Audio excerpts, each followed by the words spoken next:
ब्रह्मा जी एगो सृष्टि के रचना न कइले ना ब्रह्मा जी के मन से मरीचि हाँ नेत्र से अग्नि हाँ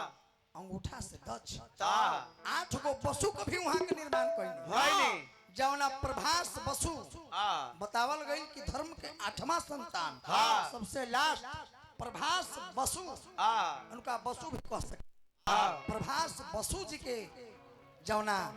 धर्म जी के पुत्र 8वां रहने हाँ उनका के आंगी ऋषि से बियाह भइल वाह आ उनकर पुत्र भइले विश्वकर्मा जी जय हो ये बबुआ बियाह करके अपना पत्नी के घरे लइले हाँ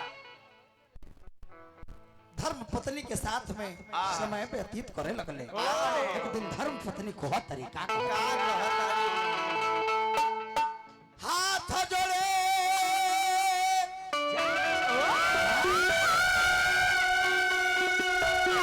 चलो चल अरे पहाड़ी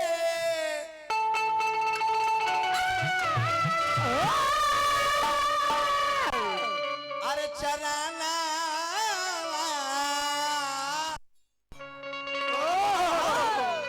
ये प्राणनाथ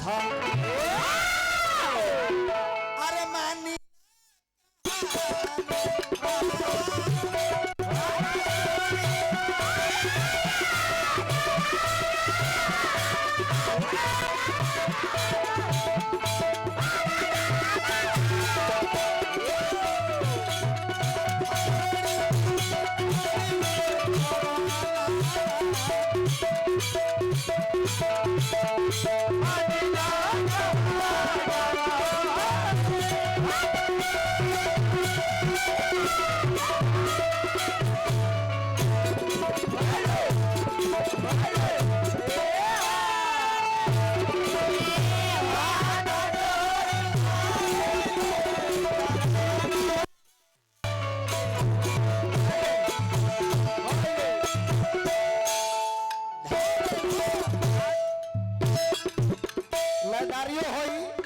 प्रसंग होता रहे सब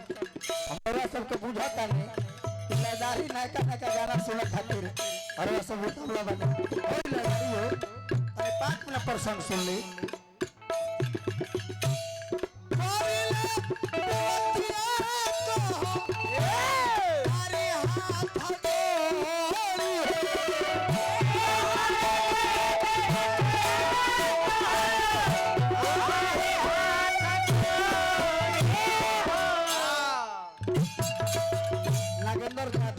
रविंद्र यादव बहुत बहुत रुपया का पुरस्कार हार्दिक अभिनंदन हे राजा जी हे प्राणनाथ जी सारा धागा पुराई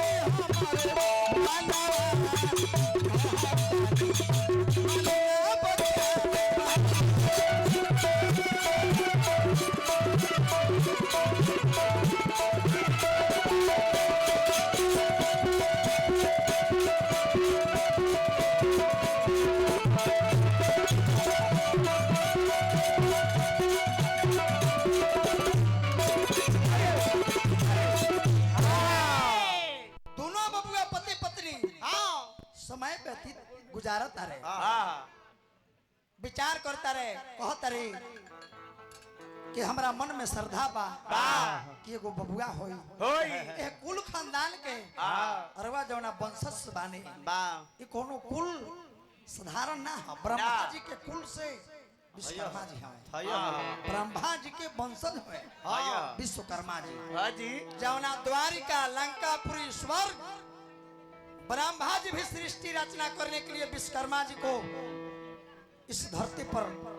अवतार और जन्म और उनके सहारे ही विश्वकर्मा जी के सहारे ही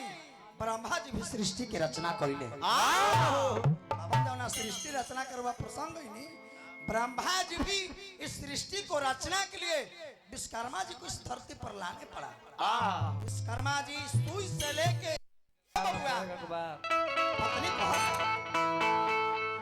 अरे बीते लागल हो देखो